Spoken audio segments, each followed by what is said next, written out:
Okay, so if you've been on social media at all recently, you have definitely seen this. You know what I'm talking about. The faceless AI avatar, that super crisp synthetic voice, and this huge promise of financial freedom. It's like a whole new genre of content has just popped up. And today, we're going to pull back that curtain and really deconstruct it piece by piece. And it almost always starts with a hook just like this one, which we pulled straight from the source material. I mean, this isn't just a sentence, right? It's a whole vision, and it's so carefully crafted. The goal here is to just bypass your logical brain and plug directly into those deep desires we all have for security, for success. This is the kind of promise that literally makes you stop scrolling. So, what are we really looking at? Is this a legit roadmap to wealth? Or is it something else? Maybe a masterclass in digital persuasion? Look, our goal here today isn't to sell you on the dream. Not at all. It's to help you understand the incredibly powerful formula that's working just underneath the surface. And let's be super clear about this. What might feel like some spontaneous, high-energy video is, well, it's actually a classic, super effective marketing structure. It's a pitch, and it follows this time-tested sequence that's designed to do one thing: turn you from just a casual viewer into a true, committed believer. You can pretty much map this whole persuasion formula across 5 core components. First, you've got the hook to grab your attention. Then, it defines a problem that's meant to make you feel deeply understood. After that, it dangles a promise, the solution.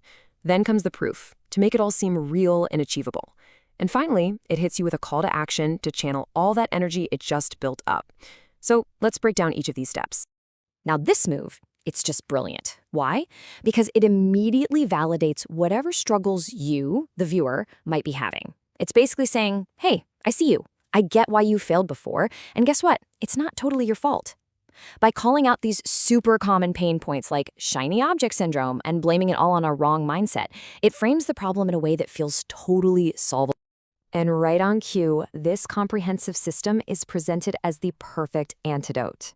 And notice how it's not just one little tip. No, it covers every single obstacle you could possibly think of. The psychological stuff, the financial hurdles, the technical bits, the creative blocks, and all the strategy. The whole thing is designed to feel like the one and only resource you are ever going to need. Okay, so this brings us right to the core proposition. It's this really potent mix of internal work, your mindset, and the external tools, all powered by AI. The whole pitch argues that you absolutely need both to succeed. And of course, it just so happens to position itself as the master of both. Let's see how they build this case. This chart right here, it illustrates the core philosophy perfectly. According to the source, success isn't really about what you do. It's all about how you think. And by saying mindset is 80% of the whole game, it puts all the power and, all the responsibility right on your shoulders. The tools, they're just secondary. And this is the key concept they're selling: mindset-first entrepreneurship. It's a really clever way to reframe any past failures you've had. They weren't bad business ideas, see? They were just mental blocks. And that is an incredibly appealing idea because it suggests that with the right mental training, which, surprise, they're offering, anyone can unlock their potential. All right, so let's take stock. The viewer is hooked. Their problem has been validated. They've been handed this whole new philosophy to believe in. So what's next? I mean, how do you turn that interest into actual belief? And more importantly, action? Well, that's where social proof and urgency come charging in. And that's when we meet Mike. Now, this isn't just some random testimonial. It's a powerful story, a narrative of complete transformation.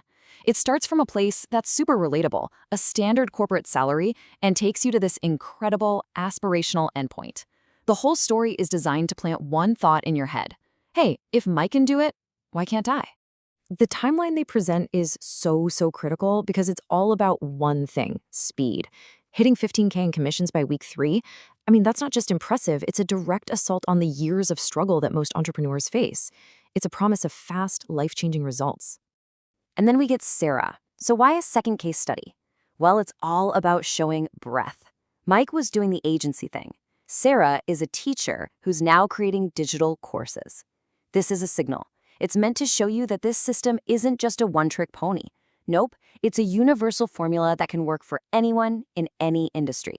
And these calls to action, don't think for a second they're just random requests. Oh no, they are part of a very deliberate strategy to pull you in deeper.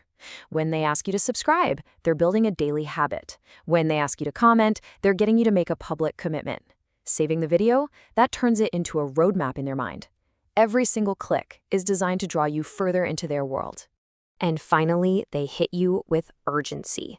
When they mention these really specific, tight timelines, like the framework drops this Friday, or you'll get your first client by day 7, that creates some serious FOMO, fear of missing out. It makes you feel like the clock is ticking, and if you don't jump on this right now, you are absolutely going to be left behind. So we've broken down the psychology of the pitch, but what about the technology? I mean, how is this stuff actually made, and at such a crazy pace? Well, the pitch actually tells us. It frames AI not just as a tool for you, the viewer, but as the very engine that's running the whole channel. And here's the toolkit they're using. The source is actually pretty open about their AI stack, everything from the voice and avatar generation all the way down to the scripting. And this is smart because it does 2 things at once. First, it demystifies the whole process, making it feel like something anyone could do. And second, it subtly positions them as the experts using the very tools they're recommending. This comparison really drives home just how disruptive this whole AI creator model is.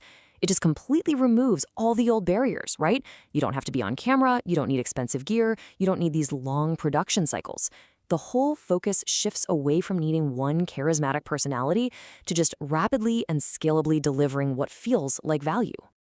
All right, so we've taken this entire thing apart, piece by piece. So what's the most important takeaway? What should you walk away with? It's really about making a critical shift in how you see this stuff, moving from just being a passive viewer to becoming an active analyst of the whole method. And at the end of the day, this is it. What we've been looking at isn't just content. It's a system. It's a machine. Every single element, the hook, the problem, the proof, even the AI tools themselves, is just another gear in a machine that has been engineered for one single purpose: persuasion at scale. And understanding how that machine works, that is the key to thinking critically about what it produces. This chart pretty much sums up the whole strategy. The pitch runs almost entirely on emotional triggers and psychological hooks.